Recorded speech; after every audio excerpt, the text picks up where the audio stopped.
various deputies, and ultimately a trainee was trying to pick up a woman in a bar. The story about how the deputies got busted on this is unbelievable. It's unbelievable, and it's also, as we were saying this morning, it's kind of like as the most basic thing you would expect. So one of the trainees is trying to impress, as we were told, impress a woman, trying to pick up at a bar. A woman at a bar.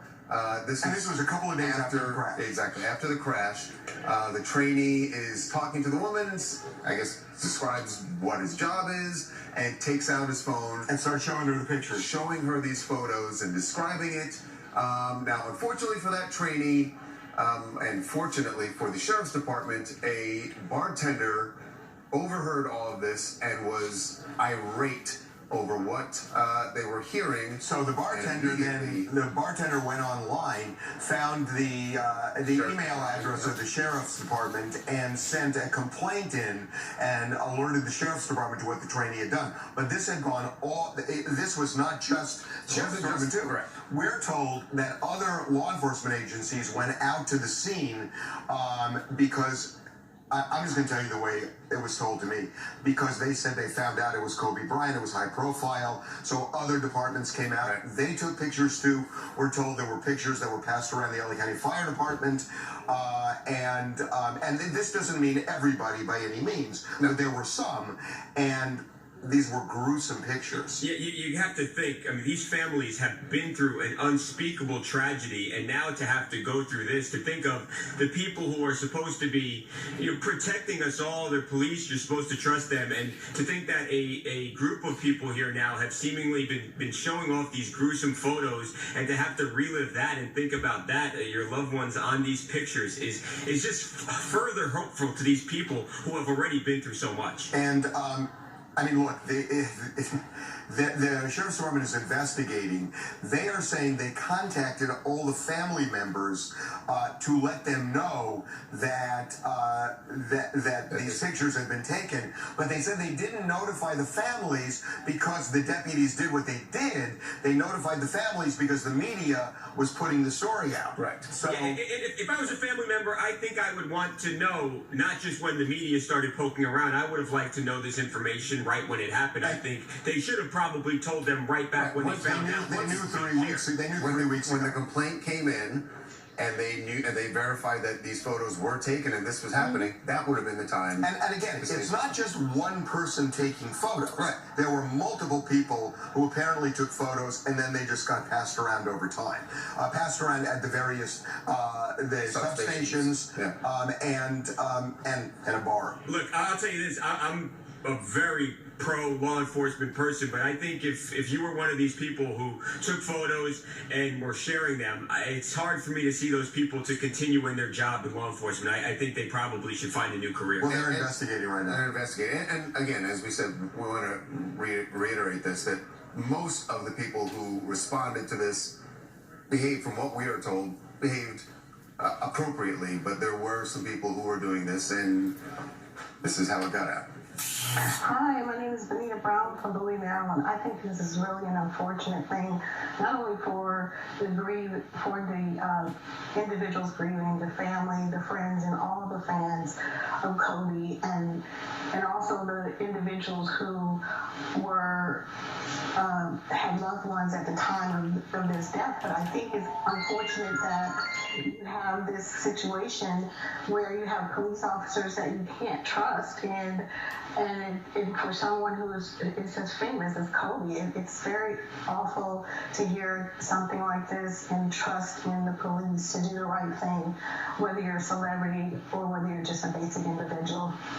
Now, we will let you know what happens with this. We're going to move on. Yes, to Tyler Perry and the death in his family, the very untimely death of his nephew in a prison, and what Tyler and his family are doing about this now. We told you that his nephew, Gavin Porter, was found hanged in his prison cell in Louisiana. And the authorities at the prison said it was a suicide because they found him with bed sheets. He was in solitary confinement, and they found him after a 2-hour lapse between the time they checked on him and when they found his body.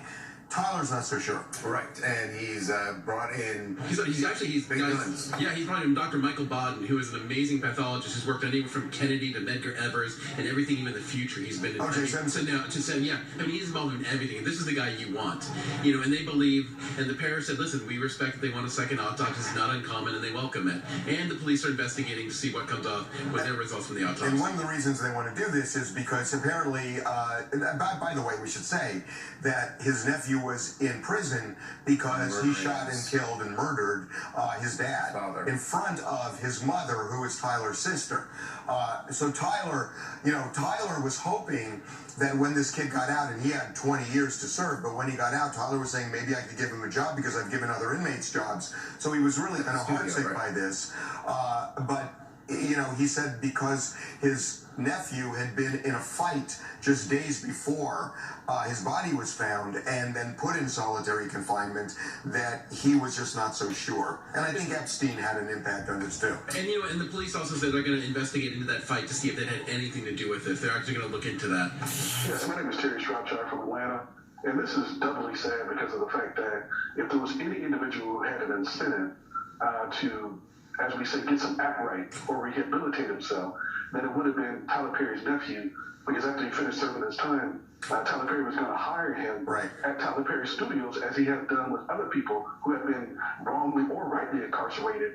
And now that he's, had passed away due to suicide, and it's shocking, Tyler Perry has ordered a second autopsy because of the history of prisons in the Deep South and things that go on. So I don't blame him for ordering the second autopsy. Terry, I gotta say, you said something really, I want to almost say profound, because we don't even think of this. But you said when they've been wrongfully, and then you paused and said, or rightly convicted.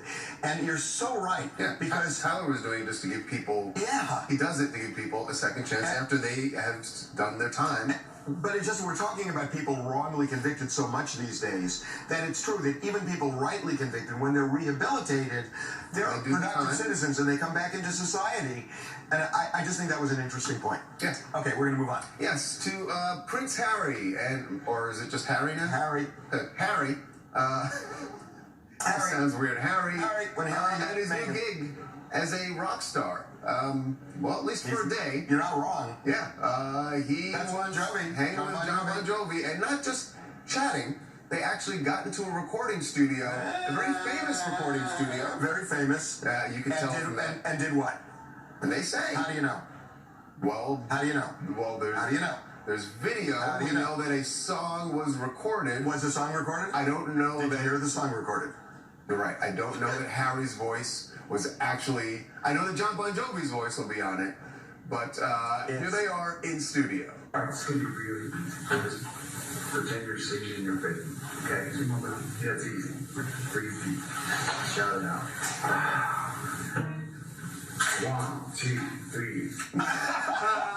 That is the biggest tease ever, because you guys, they teamed up for the Invictus Games. All the profits from this track that is John Bon Jovi's single Unbroken is going to go towards the Invictus Games. But anyway, the Invictus Games choir is going to be on this track. So you'd think Harry, who started Invictus Games, is going to sing too, but I think that's just a teaser. I don't think he's going to be on the track at all. I think there's he stood in front of the mic, he took a deep breath, and he was like, oh, I'm scared. And then he was clearly going to sing. I think there's going to be a music video, and it's going to look like Harry is singing in the music video. I think he's going to sing. You think he's actually going to sing? Harry's a fun guy. I mean, he does have the headphones on. And look, he's getting ready. He's winding up for the pitch. He's going to sing. I'm telling you. He's going to sing. I mean, they're trying to make money, though, right? Exactly. And we've never heard Harry sing. How do we know if he's going to be good or not? And this is Bon Jovi's single. But what if he's good? Then we'll see. This is a wager we got to make. I'm telling you. I don't think he's going to sing. Hey, auto-tune in. It'll be fun. He's going to sing. Taking a break.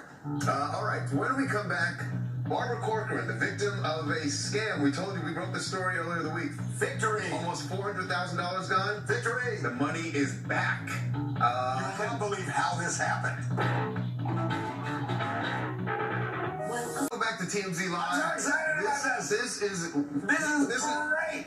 No story ever ends this way. Scamming stories never end with someone getting the money back. So we told you about Barbara Corcoran getting scammed for almost $400,000, and the money was gone forever, and we assumed it was gone forever. We assumed it was gone forever. She thought it was gone forever. She wrote it off. I know that because I talked to her, and she said, it's over. Lost the money. Lost the money. We all learned from this. We move forward. Oh my God. 3 days later, She got it back. Money Every back. penny of it. So before we tell you how she got it back, in case you didn't see the story, and this, when we did the story, this went around every year. So basically, Barbara's bookkeeper got an email from somebody saying, "We need you to deposit $388,000 in an account to a German bank because she has investment property in Germany," which is true. right? And we're that trying to pay the design firm in Germany. This is what we owe them. So deposit the money in this account. And it made sense to her because Barbara does invest in real estate in Germany all around the world. So she had to get, the bookkeeper had to get in touch with Barbara's assistant. So the scammers changed the address, the IP address, with just one letter Of the address. of the email address assistant, yes. of the assistant. Yeah. So the bookkeeper thought that she was mailing to the assistant, but in fact mailing to the scammer. Sent the money to the German bank, and Barbara said it's gone. Yep. Guess Almost. what? Now it's back, thanks to some pressure. Well, I think it's in thanks part to the publicity. story, in part to the story coming out, like we said, That's what picked Barbara up said. everywhere. That's what Barbara said. And some pressure on the German bank where the money was deposited. So Barbara called me about 30 minutes ago, and she said, "I got my money back." And she says that the New York bank did put pressure on the German bank, but feels that the publicity kind of made everybody say, "We got to get her money back." So the German bank And froze. it's not that they did her a favor, because she got scammed. Well, the banks don't want to get scammed either. They don't want money being taken out of their account. So the German bank freezes the account where the money was deposited before it could be forwarded on to a bank they believe is in Asia, because Barbara's IT people tracked it, the emails back to a Chinese IP address. Right. So, It's a TMZ miracle. We are partly responsible for Barbara Corcoran getting her money back. We should take immense glee in this, no? oh, I thought Derek was going to ask for a cut. Oh my God. Well, I'm wondering That's how I generally can. what he I'm does. trying to figure out how I can angle this in my direction, but I haven't figured out. Right now, it's a feel-good Just take story. You I'm had still nothing- working on it. You had nothing to do with the Yeah. story. Take an I extra feel partly donut, right? responsible. I feel a warmth through my Why body. do you can't feel? take that away. Why do you feel partly responsible? Because I was out there on that Barbara Corcoran's when we broke the story, and What'd you do? felt for her. I said Where? these people What- prey on the elderly, you were out and now where? she gets her money You back. were out where? I was out here in TNT Live. Yeah, like at Noah's desk, talking to you guys. Wait, hold on, can I say something? Yeah. Derek is one of the people that made this story one of the biggest in the country. As a result, Barbara got her money back. So how is Derek How not did entitled to a fighter's how did fee? Derek do that? Yeah, and Babcock doesn't use the word Babcock. hero lightly, but I've heard him tossing it around about me. Babcock. And look, I'm Babcock. This guy is a literal hero. Hundreds of thousands of dollars. I just told you why he deserves it, Harp. What did he do? He came on TMZ Live, the greatest show on television, and brought the Well, news right to the there, people. we know he's full. Yeah. All right. Well, Okay. your whole argument is Babcock, going you're to laying it on a little thick. A little thick. Anyway, congrats to Barbara. She got her money back. But again, and I do want to say one other thing, because I think this is important. That a lot of people are saying, "Oh, how could she be so naive," and this and that. Realize Barbara Corcoran is a mogul, and she has businesses all over the world. So when the bookkeeper's doing this, and that's what the scammers that's what they're relying used. They on. used all that as They're a cover relying story. on people who are busy, and they they sneak use into cover one stories little that area make sense. that makes sense. Yeah. And that's why this is so scary for everybody. Anyway, happy ending. Hi, I'm Tori from Victoria, and I'm thrilled that Barbara got her money back, but I'm more excited for Christine, the bookkeeper, because it must have been very, very stressful over the last couple days. Oh, you got a good point there. Yeah. Yeah, Christine must have been real. Christine, the bookkeeper, and Emily, the assistant, whose email was used by the scammers. Yeah, but Emily never got the email. So Emily No, she never got the email. Emily wouldn't know. Although Emily's the one who discovered that it was a scam. Well, because she saw the- Emily was a hero before she got the money back. Indeed. Okay. Well done, Emily. We're going to move on. Yes, moving on to Offset and his rap career, which may just have to take A backseat to acting. Backseat, because he is now officially an actor. Made his acting debut on NCIS LA. The episode is actually going to be premiering next week. We got a little clip of this because everyone's wondering, look, usually when rappers start acting, the first thing they do is they play a rapper. They just, the director always tries to make it easy for them. Not this time. Offset is actually playing a CIA agent, an undercover CIA agent, and LL Cool J and Chris O'Donnell need his help. Take a look. We won't blow your cover. Come on. Probably just did. I expect more from you, 17. Listen, let us show you the hostage video. Just point us in the right direction. Talk to the local authorities. Oh, come on. You know that's not an option. If something happens to her, her blood is on your hands.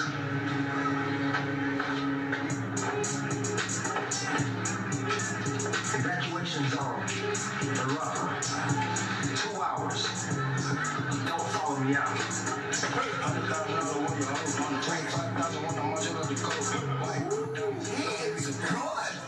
was good. By the way, the song you're hearing at the end there, that's his song. So he's actually got a new song that's debuting. He was on the good episode, in that. as well as making. He was a good actor. Cardi B was in Hustlers this year. It looks like the couple, they might be getting into acting too. He did a good job there. What's the kid doing?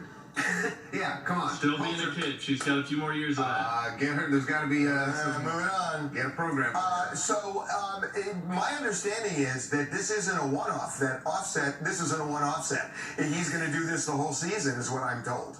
So you mean he's going to be on set? He's on the show. So he's going to be on set a lot? He's going to be Offset. Is going to be on set a lot. Yes, that's. No, I think they'll probably write him back. That's what I heard. Oh, really? Yeah. Seriously, that he's going to be on the whole season. So this, he's good. Yeah, he's really good. It was LL Cool J who said it was Offset who actually approached them to do it too. It wasn't just like they reached out. It's something he's very interested in, and he wanted to get in. So is this a precursor to Migos breaking up? They're not breaking up. They said that they're not breaking up, but they have a new album coming out. Okay. So there you go. Okay. You can rest easy. Hi, I'm Phoebe from Tulsa, Oklahoma. I don't know much about Offset or his music except for what plays on the radio. But what I do know, almost every other rapper that gets into acting, it's almost very effortful for them. So I'm really looking forward to seeing him on NCIS. I am too. Yeah, I was really impressed with that. Episode airs on Sunday. I thought it was really good. Check it out. Okay. Taylor Swift, her new song's The Man. The video's like, if I were a man, like life would be easier. I'm out. More Taylor Swift with $500 million. Today's best celeb stories and other TMZ. Tonight at 7 on Fox 11.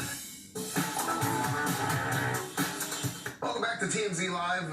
Dana White's friendship with President Trump was in full display earlier. Was it earlier this week or was it last week when Dana spoke at the rally? It was earlier this week. Yeah, spoke at his rally in Colorado. And spoke there after he took Air Force One with Trump. Hung out with Trump the whole time in his office while everybody else was in the back of the plane.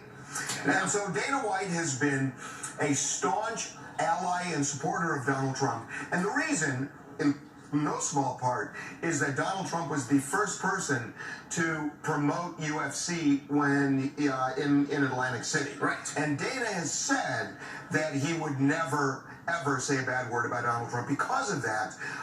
But a lot of people are angry at Dana in the UFC world because they don't support Trump. UFC fans, and even some UFC fighters. So is that going to change anything for Dana White? TMZ Sports got him out, I believe he was in Beverly Hills. I think so. Yeah, and this is what he had to say about his friendship with Trump. I can't say it enough. This guy, when I say this guy, I'm talking about President Trump, is such a good friend and such a loyal, amazing guy, man. He's a great guy. He's been a friend of mine for a long time, and You're not worried about losing any favors for your friendship with the president. I can give. Right. I don't give. The liberals why If you don't like me because I'm friends with this guy, that's your problem, not mine. Bear with me here. So there's a famous story about Michael Jordan who wouldn't endorse a Democratic political candidate because he said Republicans buy sneakers too. So for Dana White, this is probably not the smart business decision if we're talking about profits, because Democrats, they watch MMA, and this is potentially alienating half of your audience here. But I think Dana is putting his integrity over profits here, because like you said, Harvey, back in the day when nobody would hold any UFC events, Donald Trump gave his casinos and let these fights happen in Atlantic City. And fast forward 15 years, the UFC sold for $4 billion. So I think this is a bond that will not be broken. It won't be broken. And look, I love Dana, and I had a talk with him earlier this week. And I even said to him, I said, because I'm very I don't like Donald Trump. Right. And I told Dana this, and we had this talk, and his reaction to it was really interesting because I started telling him why. And he's very tolerant of people who don't share his view. Right. But he's saying be tolerant of my view too. And I think tolerance is a point here. I would imagine this has come up at the office for Dana because 100%. remember that UFC is now the buyout from William Morris, and it's Hollywood. Yeah, exactly. It's Hollywood. It's Hollywood. We know that most people in Hollywood is as liberal but here's the for thing the most part as it gets. Yeah, here's the thing about Hollywood. Hollywood likes money. And UFC is making a fortune for ESPN, So you UFC, think people, for William Morris. So you think people William Morris are like, it's fine as long as we keep making money. Yes. Right. So you can be friends with anybody you want. Right. Everyone.